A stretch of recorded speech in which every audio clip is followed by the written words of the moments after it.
నమస్తే welcome to టీవీ4 Telugu news. Siddipet ACP CC footage ఇవ్వడం అసాధ్యమని పదే పదే తెలపడం పట్ల farmer first foundation chairman Congress నాయకులు Chakradhar Goud supreme court guide lines ప్రకారం ప్రతి పోలీస్ స్టేషన్ లో సీసీ ఫుటేజ్ ఏర్పాటు చేసుకోవాలని 1000 మీటర్ల దూరంలో ఉన్న సీసీ ఫుటేజ్ ఇవ్వాలని కోరినా ఇవ్వలేకపోతున్నారంటూ విమర్శించారు. ప్రజలకు సేవలు అందించలేకపోతే వాలంటరీ రిటైర్మెంట్ తీసుకోవాలని సిద్దిపేట ఏసీబీకి కాంగ్రెస్ నాయకులు చక్రధర్ గౌడ్ డిమాండ్ చేశారు. ఇక పోలీస్ స్టేషన్ కార్యాలయంలో సీసీ ఫుటేజ్ లేవంటే సెటిల్మెంట్లు జరుగుతున్నాయని అర్థం అవుతోందని, అసలు విషయానికి వస్తే గంజాయి కేసులో తనను కాంగ్రెస్ కోవట్లు ఇరికించే ప్రయత్నం చేస్తున్నారని, అక్రమ కేసులకు భయపడేది లేదు అంటూ బీజేపీకి 8 మంది ఎంపీలు ఉన్నా నిధులు కేటాయించడంలో విఫలమైందని, సిద్దిపేట సుడా చైర్మన్ గా త్వరలో మనకి అవకాశం ఉంటుంది అని సిద్దిపేట కాంగ్రెస్ పార్టీ నాయకులు చక్రధర్ గౌడ్ పేర్కొన్నారు. మీడియా సోదరులందరికీ నమస్కారం. గతంలో అంతగిరి చంద్రశేఖర్ అనే అబ్బాయికి సంబంధించిన విషయంలో హత్యకు సంబంధించి కొన్ని అనుమానాలనే అని ఆ పిల్లగాడు అమాయకుడని దీనికోసం ఏసీపీ ఆఫీస్ కెమెరాలు నంబర్ 1, సిఐ కార్యాలయం కెమెరాలు and rural PS cameras recordings అడిగిన. ఇది కాకుండా ఏసీపీ ఆఫీస్ పరిధిలో అంటే ఆ చుట్టుపక్కల ఉన్న 1000 మీటర్ల వీడియో ఫుటేజ్ కావాలి, సిఐ కార్యాలయం దగ్గర ఉన్న బయట 1000 మీటర్ల ఫుటేజ్ కావాలి, 1 టౌన్ దగ్గర ఉన్న 1000 మీటర్ల ఫుటేజ్ కావాలని 6 అడిగిన. ఈ 6 పాయింట్లకి ఇక్కడ ఆర్టీఐ ఇక్కడ వేసిన, డీజీపీ ఆఫీస్లో కూడా వేయడం జరిగింది. ఇక్కడ వేస్తే సరిగ్గా సమాధానం రాలే, డీజీపీ ఆఫీస్లో మాత్రం మనకు కరెక్ట్ సమాధానం వచ్చింది. ఇక్కడ ఉన్న ఏసీపీ ఏమంటుండంటే పాయింట్ నెంబర్ 1, సిద్దిపేట ఏసీపీ కార్యాలయంలో సీసీ కెమెరాలు ఏర్పాటు దశలోనే ఉన్నాయట. గత ప్రభుత్వానికి ఏమైనా సిగ్గుంటే మేము ఫ్రెండ్లీ పోలీసింగ్ అది ఇది అని ఊదరగొట్టి పెద్ద పెద్ద జీవులు ఇచ్చి ఉన్నవి తీసేసి కొత్తవి అది చేసినామని పోలీసు టవర్లు కట్టినామని చెప్తారు. సిద్దిపేట ఏసీపీ ఆఫీస్లో కెమెరాలు ఎందుకు లేవు? ఏమైనా సెటిల్మెంట్లు జరుగుతున్నాయి ఆ లోపల అని ప్రజలు అనుకుంటారు, నేనంటలేదు అని జనం అనుకుంటారు. బయట ఒక్కటేదో శాంపుల్కి పెట్టిరు. According to supreme court guide lines, ఏది సుప్రీంకోర్టే చెప్తుంది ప్రతి పోలీస్ స్టేషన్లో ఖచ్చితంగా 11 కెమెరాలు ఉండాలి అని కోర్టు చెప్తుంటే సుప్రీంకోర్టు నిబంధనలకు విరుద్ధంగా సిద్దిపేటలో కొంతమంది పోలీసుల వ్యవహారం నడుస్తుంది. ఇలా అంటే మీరు గవర్నమెంట్కి యాంటీగా పనిచేస్తారా అంటే మన దాంట్లో తప్పు జరిగితే కూడా మనం ఏదెత్తి చూపకపోతే రేపు జరిగే పర్యవసానాలకి ప్రభుత్వం ఇబ్బంది పడద్దు అని చెప్పి ఇది ముఖ్యమంత్రి గారి దృష్టికి పోవాలి, డీజీపీ గారి దృష్టికి పోవాలని చెప్తున్నా. ఇది ఎంత దుర్మార్గమైన ఆర్టీఏ అంటే ఇది మాత్రం పోలీస్ స్టేషన్లో రాసింది కాదు, ఎవడో జిరాక్స్ సెంటర్ కూడా తయారు చేసింది. ఇది రియల్గా పోలీసు ఎవ్వరు కూడా ఇంత దారుణంగా ఇయ్యరు. ఇక్కడున్న ఏసీపీ నిర్మాణ దశలోనే ఉన్నాయంటే గత 10 సంవత్సరాల సిద్దిపేటలో ఏం జరిగిందో, గతంలో ఉన్న ఏసీపీ ఎన్ని సెటిల్మెంట్లు చేసిండో దీన్ని బట్టి చెప్పొచ్చు.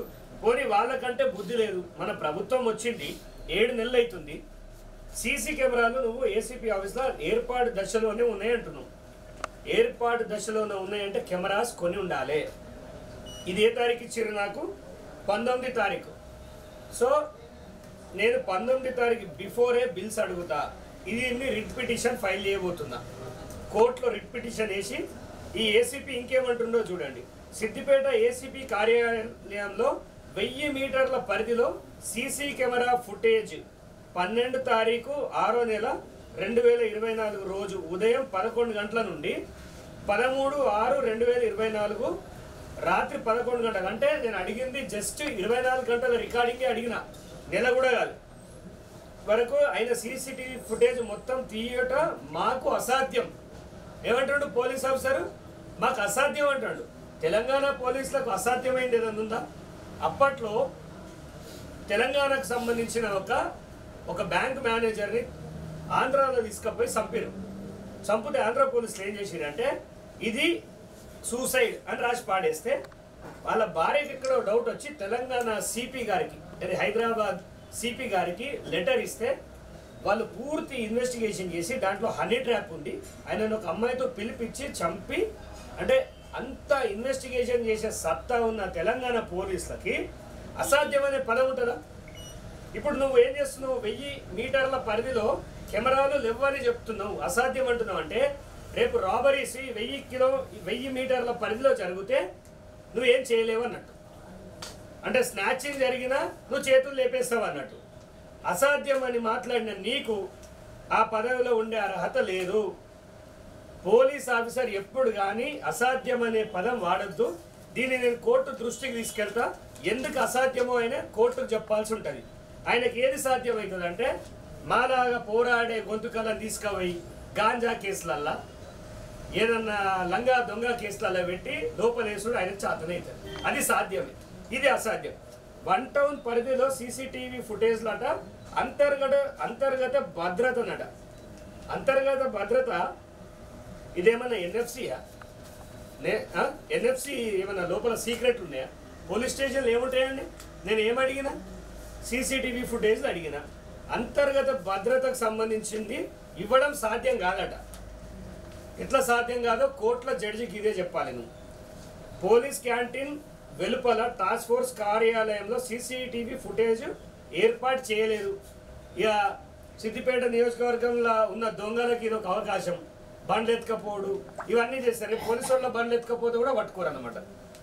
5వది, 1వ పట్టణం పోలీస్ స్టేషన్లో 1000 మీటర్ల పరిధిలో గల సీసీ కెమెరాలు తీయటం మాకు అసాధ్యం. మళ్ళీ అసాధ్యమే అంటాడు. నెక్స్ట్ సిఐ కార్యాలయంలో సీసీటీవీ ఫుటేజ్ కెమెరాలు లేవట. కెమెరాలు ఏర్పాటు దశలోనే ఉన్నాయని ఇంత నిస్సిగ్గుగా చెప్తుండు. ఇది వింటే తెలంగాణ పోలీస్ ప్రతిష్ట ఏమైతుంది? డీజీపీ గారి దృష్టికి తీసుకపోతాయి. ఇది అసాధ్యం అనే పదం అంటే దొంగలకు సాధ్యమయ్యేదానికి అవకాశం ఇచ్చినట్టే. సిఐ కార్యాలయంలో కూడా 1000 మీటర్ల పరిధిలో ఇవ్వడం మాకు అసాధ్యం అని మీకు విన్నవిస్తున్నా. అంటే నాకు చేత కాదు, నేను కెమెరాలు ఇవ్వలేను అని ఇక్కడ ఏసీపీ 1 టౌన్ సంబంధించిన ఏసీపీ నాకు రాతపూర్వకంగా ఇచ్చిండు. ఇది చాలా దుర్మార్గమైన చర్య. నేను చెప్తూ ఉన్నా, సిద్దిపేటలో ఇప్పుడు పోలీసు వాళ్ళని చక్రధర తిడతాడా అంటే చూడండి, మొన్న ఎస్ఐ శ్రీనివాస్ ఆత్మహత్య చేసుకున్నాడు. మీ అందరికి ఐడియా ఉన్నట్టుంది. అంతర్గత విషయాలతో ఆయన ఆత్మహత్య చేసుకున్నారు కదా. అంటే పోలీస్ శాఖలో మంచి వాళ్ళు ఉన్నారు. సిపి మేడం లెక్క, సిపి అనురాధ మేడం అంటే నాకు చాలా గౌరవం. కానీ ఇప్పుడు మళ్ళీ కోడ్ చేసి చెప్తున్నా, సిపి గారు మీకు ఎందుకు అసాధ్యం అని అడుగుతున్నా నేను. మీకు అసాధ్యమైతే ఏసీపీ గారు ఇమ్మీడియట్గా మీరు వాలంటరీ రిటైర్మెంట్ తీసుకొని ఇంట్లో కూర్చోండి. లేదా డీజీపీ ఆఫీస్కి నేను ఒక విన్నపం చేస్తున్నా, ఈ అసాధ్యం అనేటోడు దేనికి పనికిరాడు, మనకి ఇబ్బంది అవుతుంది. రేపు కొత్త గవర్నమెంట్ ఎన్నో కొత్త ఛాలెంజెస్ వస్తుంటాయి. సిద్దిపేట ఎప్పుడు చూడు 144 సెక్షన్ పెడతారు. సభలు సమావేశాలు జరుపుకోవద్దని చెప్తుంటారు ఇక్కడ. అలాంటి ఒక సమస్యాత్మక ప్రాంతంలో మీరు అసాధ్యం అని ప్రజలకు తెలిస్తే సీసీటీవీ ఫుటేజ్ లేదు అంటే ఇది అవమానకరం. గత ప్రభుత్వం ఎట్లా నడిపించింది, సిద్దిపేటలో ఎన్ని సెటిల్మెంట్లు చేసిరని అడుగుతున్నా. ఇప్పుడు 19వ తారీఖు 7వ నెల ఇప్పుడు ఏదైతే ఏర్పాటు దశలో ఉన్నాయంటారో అవన్నిటికీ బిల్స్, ఏం బిల్స్, సీసీటీవీ ఫుటేజ్లకు పెట్టిన బిల్స్ మొత్తం కోర్టుకు సమర్పించాల్సిందే. నీ ఇష్టం ఉన్నట్టు ఏదో డేటా ఎంట్రీ ఆపరేటర్ దగ్గర పోయి ఇట్లా కొడతా అంటే నడవదు. సో దీన్ని నేను హైకోర్టులో ఛాలెంజ్ చేయబోతున్నాను. అండ్ ఇంకొకటి, ఈ విషయం ఖచ్చితంగా సోదరులు మీరు రాసుకోవాలి. ఎందుకంటే రేపు చక్రధరు ఏదో అక్రమ కేసులో దొరికిందని రాయక ముందే నేనే మీకు ఒక ఫ్లాష్ న్యూస్ చెప్తున్నా. నాకు పోలీస్ డిపార్ట్మెంట్లో మంచి స్నేహితులు ఉన్నారు. వాళ్ళు ఒక మాట చెప్పారు నాకు, చక్రధర్ నీకు సూడా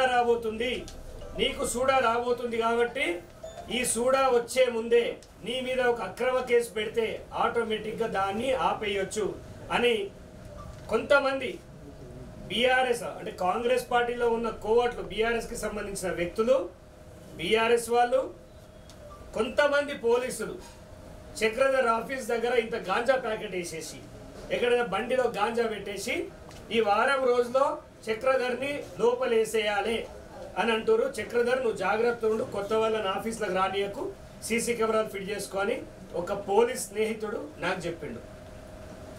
ఆయన ఫోన్ చేస్తే ప్రాబ్లం అవుతుందని ఆయన ఒక చోటుకి పిలిస్తే పోయినా, జాగ్రత్త ఉండు, నీ మీద కుట్ర జరుగుతుందని చెప్పిండు. మీడియా సోదరులారా, మీరే నాకు సాక్ష్యం. నాకు మీరు తప్ప ఇంకొవ్వరు లేరు. మీరున్నారనే ధైర్యంతో సిద్దిపేటలో మంచి మంచి కార్యక్రమాలు చేస్తున్నా. నా మీద ఎలాంటి అక్రమ కేసు పెట్టాలనుకున్న తస్మాత్ జాగ్రత్త. నేను ఎప్పుడు సీసీటీవీ సర్వేలెన్స్లోనే ఉంటా. నా చుట్టూ ఉన్న మనుషులు కూడా నేను బయట ఉన్నంతసేపు వీడియో రికార్డింగ్ చేస్తూనే ఉంటారు. ఎవరైనా అక్రమ కేసులు పెడితే మీరు కూడా జైలు పాలవుతారు. జాగ్రత్త. మేము సీఎం గారికి ఒక్కటే మాట చెప్పదలుచుకున్న, సిద్దిపేట నుంచి రేవంత్ రెడ్డి గారికి నమస్కరిస్తూ ఒక మాట చెప్తున్నా. ఇక్కడ చాలా అధ్వాన పరిస్థితి ఉంది. ఈ ఏసీపీని ఖచ్చితంగా మార్చాలి. ఈయన ఎవరైనా చాలా దురుసుగా మాట్లాడుతుండు. ఆయనకు అంత ఉద్యోగం చేయడం ఇష్టం లేకపోతే దయచేసి వాలంటరీ రిటైర్మెంట్ తీసుకోమని నేను అభ్యర్థిస్తున్నా. ఇట్లా అసాధ్యం సుసాధ్యం అనుకుంటా పిచ్చి పిచ్చి రాతలు రాసుకుంటా ఇది ఏందండి? ఇది ఏం నడుస్తుంది? నా పాత కేసులు అన్నీ తీసుకొచ్చి తోడుకుంటా కూర్చుంటే ఏమవుతుంది? నా పాత కేసు ఫైలు తీస్తుండట. చక్రధర్ ఏం చేస్తుండు, ఏం కథ, చక్రధర్ ఏం చేస్తుండో నాతో వచ్చి చూస్తే తెలుస్తుంది. మరి ఆ ఏసీపీకి నేను అంటే ఎందుకు పడతలేదో అర్థమవుతలేదు. లేకపోతే ఆయనకు ఎవరైనా చెప్పి చేపిస్తురా, లేకపోతే ఆయనకి ఈగో ప్రాబ్లం ఉందా నాకు అర్థమవుతలేదు. ఇక ఈగో ప్రాబ్లం ఉందంటే మరి సరే, అట్లా కూడా చూసుకుందాం. ఇది మాత్రం చాలా తప్పు. ఈ ఆర్టీఐ ఇవ్వడం చాలా రాంగ్. ఈ అసాధ్యం అని 4 సార్లు ఆయన మెన్షన్ చేశాడు. కెమెరాలు ఇవ్వడం, నేనేం వాళ్ళ ఇంట్లో కెమెరాలు అడుగుతలేను, ఆయన ప్రైవేట్ లైఫ్ కెమెరాలు అడుగుతలేను.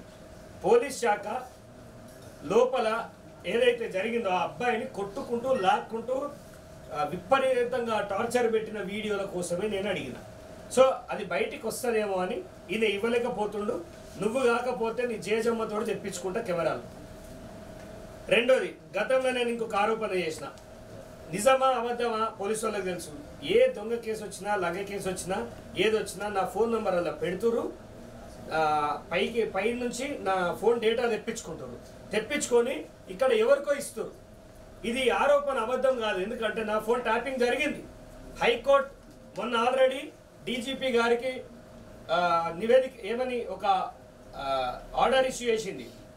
జీపీ గారికి ఉన్న డీజీపీ గారికి ఆగస్టు 6 తారీఖు చక్రధర్ పైన సమగ్ర నివేదిక ఇవ్వాలని. దీంట్లో లోకల్ ఎమ్మెల్యే హరీష్ రావుని కూడా పార్టీగా చేర్చిన. ఖచ్చితంగా దాని మీద ఇన్వెస్టిగేషన్ జరుగుతుంది, న్యాయం జరుగుతుందని కోరుకుంటున్నా. నాకు ఇక్కడ ఎలాంటి ప్రాబ్లం జరిగినా సిద్దిపేట పోలీసులే బాధ్యత. రక్షణ కల్పించకపోతే తస్మాత్ జాగ్రత్త. ఆఫీసర్లు వస్తారు పోతారు, ఫ్రెండ్లీగా పనిచేయాలి. కానీ నన్ను కాన్సన్ట్రేట్ చేసి ఇంకా కూడా బుద్ధి తెచ్చుకోకపోతే మాత్రం చాలా కష్టం. ఇక్కడ ఉన్న ఏసీపీ తోటి మాత్రం నాకైతే నమ్మకం అనిపిస్తలేదు. ఇప్పటివరకు ఆయన కలిసే ప్రయత్నం కూడా నేను చేయలేదు. ఎందుకంటే ఆయన అక్కడ పోతే కూడా ఏదో ఒక కేసు బనాయించే రకం అని నాకు తెలిసింది. దయచేసి దీన్ని మాత్రం నేను ఈ 2 రోజులలో రిట్ పిటిషన్ వేస్తున్నా. మరి శాఖాపరమైన చర్యలు తీసుకుంటారా తీసుకోరా? మరి సిపి గారు మరి అసాధ్యం అనే పదానికి వారు ఇచ్చే నిర్వచనం ఏందో చెప్పాలి. ఎందుకు అసాధ్యం? అంత పెద్ద 10-20 ఎకరాలలో మీకు ఎందుకండి పోలీస్ స్టేషన్? అసాధ్యమైనందుకు హెలీప్యాడ్ ఎందుకండి? పెద్ద పెద్ద ఏసీ జీవులు ఎందుకు? అసాధ్యమా?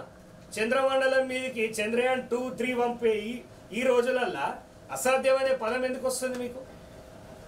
So it is absolutely failure of the ACP. ఇక్కడ ఏసీపీ పని చేయట్లేదు. నేను ప్రభుత్వం కాంగ్రెస్లో ఉన్నప్పటికీ నేను మంచిగా పనిచేస్తే పోలీస్ ఆఫీసర్ అని కోరుకుంటున్నాం. సిద్దిపేటలో ఒక డైనమిక్ ఏసీపీ ఆఫీసర్ వేయాలి. ఈయన ఒక్క విషయం ఇది అండర్లైన్లో రాయాలి. గతంలో ఏసీపీ గారు వరంగల్లో ఈ నక్సలెట్ల ఏరివేతలో పనిచేసినారు. నిజంగానే చాలా అద్భుతంగా పనిచేసినారు. మరి గతంలో ఎవడైనా ఈయన చేతిలో ఇబ్బంది పడ్డాడు, రేపు అదే ఏసీపీ ఆఫీస్లో ఈయన మీదకి అటాక్ చేస్తే మా ఏసీపీకి రక్షణ ఏదని నేను అడుగుతున్నా. మా ఏసీపీని ఓడగా పడాలి. కెమెరాలు లేకపోతే మా ఏసీపీకి రక్షణ ఎట్లా అని నేను అడుగుతున్నా. తప్పైతే మీరు తప్పుగా భావించొద్దు. ఖచ్చితంగా సీసీ కెమెరాలు పెట్టుకోమని పోలీసు వాళ్ళే చెప్తున్నారు. బయట చెప్పే పోలీసోడే కెమెరాలు పెట్టుకోకపోతే ఎవరు దిక్కు? నేను అడిగే దాంట్లో మీరే చెప్పండి. మీ పోలీసు వాళ్ళపైనే దాడి చేస్తారు. మీ పోలీసు వాళ్ళ పైన ఎవడో దాడి చేస్తే మీరు సీసీటీవీ ఫుటేజ్ ఏడెత్తుకుతారు?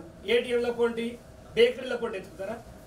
సో తక్షణమే సీసీటీవీ ఫుటేజ్ ఇస్తారా లేదా ఏర్పాటు చేసుకుంటారా? మరి అసాధ్యం అనే పదానికి కమిషనర్ గారే సమాధానం చెప్పాలి. నేను ప్రతి సమస్య తీసుకుపోయినా కొద్దీ ఈ చక్రధర్ గారు బాగా తలకాయ నొప్పి అయింది అనుకుంటారు. తలకాయ నొప్పి అని మీకు అనిపించినా నేనేమో నా సంబరాలకు అడుగుతలేను, జనం సెక్యూరిటీకి అడుగుతున్నా. లాకప్ డెత్ జరుగుతుంది, అప్పుడు ఏం చేస్తారని అడుగుతున్నా. రేపు నన్నే దొరకపోతారు, కెమెరా లేకపోతే కొట్టి చంపుతారు, అప్పుడు ఏంటని ప్రశ్న అడుగుతున్నా. తప్పే కాదు ఇది, ఖచ్చితంగా కెమెరాలు ఏర్పాటు చేసుకోవాల్సిందే. మీరు ఈ రోడ్ల మీద బట్టి చలాన్లు వసూలు చేస్తున్నారు కదా, అవే 4 కెమెరాలు ఆ సీసీటీవీ అక్కడ ఫిట్ చేస్తే జనానికి మంచి జరుగుతుంది. సో ఇంకొక సబ్జెక్ట్ ఏంటంటే, రేవంత్ రెడ్డి గారిని ఒక మీడియా TS24 అనే ఒక మీడియా చాలా దారుణంగా మాట్లాడింది, విచ్చలవిడిగా మాట్లాడింది. ముండమోపి సీఎం గారిని పట్టుకొని ముండమోపి రండాగాడు, జోకర్ గాడు, బ్రోకర్ గాడు అని మాట్లాడింది. పత్రిక వాళ్ళంటే అందరికీ అభిమానమే. కానీ TS24 ఆకుల శ్రీనివాస్ యూట్యూబ్ ఛానల్, TS24 ఆకుల శ్రీనివాస్ యూట్యూబ్ ఛానల్, సరే తిట్టడానికి మీరు మాండలికం వాడతా అంటే వాడుండి, కానీ ముండమోపి అంటే మాత్రం మేము కూడా ఊరుకునేది లేదు. రేవంత్ రెడ్డి గారి పైన ఇంకొకసారి ఇలాంటి పిచ్చి పిచ్చి మాటలు మాట్లాడితే మేము ఇది పోలీస్ స్టేషన్లో ఇచ్చాము. నువ్వు పార్టీకి జోక్కుంటే జోక్కో, నీకు కేసీఆర్ అంటే పానం ఉంటే అది నీ ఇష్టము, నీ ఇంట్రెస్ట్. అంతేగాని ఏదో తెలంగాణ మొత్తం నువ్వే తెచ్చినట్టు ఒక యూట్యూబ్ ఛానల్ పెట్టుకొని నోటికి వచ్చినట్టు ఒర్రుకుంటా, అది ఎవరికి ఉపయోగపడే ఛానల్ కాదు. మైనంపల్లి గారిని పట్టుకొని దొంగ లంగా అంటే నీకు తగిన సమాధానం చెప్తాం. సిద్దిపేట కాంగ్రెస్ స్పందించలేదు అని చాలామంది అంటున్నారు. చక్రధర్ కూడా కాంగ్రెసే, ఏది జరిగినా వెంటనే స్పందిస్తాడు. TS24 పైన ఆకుల శ్రీనివాస్ పైన తగిన చర్యలు తీసుకోవాలి. ఇది ఇలాగే రిపీట్ చేసుకుంటూ పోతే ఆయన మీద పీడీ యాక్ట్ వేసి పారేయాలి. ఎందుకంటే సమాజంలో ఆయన ఒక వర్గాన్ని టార్గెట్ బేస్ చేసి చాలా ఇబ్బంది పెడుతుండు. ఆ భాష మంచిది కాదు. ఇక్కడున్న సిద్దిపేటలో ఎన్నో పత్రికలు ఉన్నాయి, వారు సౌమ్యంగా మాట్లాడతారు, చాలా అందంగా విమర్శిస్తారు. సో అలా ఉండాలి, హెల్దీ జర్నలిజం ఉండాలి. కానీ ఈయన చేసేది ఏంటంటే వికృత జర్నలిజంలో జర్నలిస్టులకు గలీజ్ పేరు వచ్చేలాగా చేస్తుండు. దయచేసి ఇలాంటి వాళ్ళను పత్రికా విలేకరులు కూడా ఎంకరేజ్ చేయొద్దు. మనం ఈటీవీలో చూస్తాం, ఎంతో అందమైన తెలుగు భాష వస్తుంది, అలాంటి భాషనే ఆయన కూడా నేర్చుకోవాలని కోరుకుంటున్నాను. ఇక మీదట ఇలా మాట్లాడితే ఊరుకునేది ఏం లేదు. అండ్ ఎంపీ మన బడ్జెట్ సమావేశాల్లో కఠిన ఏమంటారు ఒక నిమిషం, ఎంపీ సమావేశాల్లో 8 మంది బీజేపీ వాళ్ళను జై శ్రీరామ్ అనే పేరు మీద గెలిపిస్తే తెలంగాణకు తెచ్చింది ఏం లేదు. తమ స్వప్రయోజనాల కోసమే కేంద్ర మంత్రులు అయ్యారు, వాళ్ళ అవసరాల కోసమే వాళ్ళు ఎంపీలు అయ్యారు తప్ప తెలంగాణ ప్రజలు మోసపోయారు. దేవుడు పేరు మీద మోసపోయారు. దేవుని పేరు చెప్పి దేవుని ముసిగేసుకొని వచ్చి ఓట్లు దండుకొని ఇవాళ మా ఎంపీలని మా రేవంత్ గారిని తిడుతున్నారు. ఇది ఎంతవరకు కరెక్ట్? గాడిద గుడ్డు అని మేము ముందే చెప్పినాం, అది ప్రూవ్ అయింది. బీఆర్ఎస్లో హరీష్ రావు ఒక్కరిని గెలిపించుకో చేతగాలే, నీకు ఉన్నప్పుడు ఏదో పీకి పారేసినాం అనే విధంగా మీరు మాట్లాడారు. మీరు కూడా మీ మాటలు వెనకకి తీసుకోవాలి. మీరు నా మీద పెట్టే దృష్టి ఈ రాష్ట్రం మీద పెడితే చాలా బాగుపడుతుంది రాష్ట్రం. ఇక మీరు పూర్తి అవినీతిలో మునిగిపోయారు కాబట్టి నేను విమర్శించి కూడా దండగా. బీజేపీ వాళ్ళు మాత్రం ప్రజలను నట్టేట ముంచారు. ఎక్కడ బడ్జెట్లో న్యాయం జరగలేదు. తెలంగాణ అనేదాన్ని ఒక సపరేట్ కంట్రీగా అభివర్ణించినట్టే ఉంది. అయినప్పటికీ మేము పార్లమెంట్లో పోరాటం చేస్తాము. 2028లో ఖచ్చితంగా రాహుల్ గాంధీ గారు ప్రధానమంత్రి అవుతారు. Thank you. ఏదైనా ప్రశ్నలు ఉంటే కూడా జర అడగొచ్చానా? ఇది మాత్రం అన్న అసాధ్యం అనే పదం మాత్రం చాలా చండాలమైనది. ఇంత టెక్నాలజీ ఉన్న రోజులలో అసాధ్యం అనేది చాలా వరస్ట్. ఈ కాపీ పంపించాలన్నా మీకు ఒకటి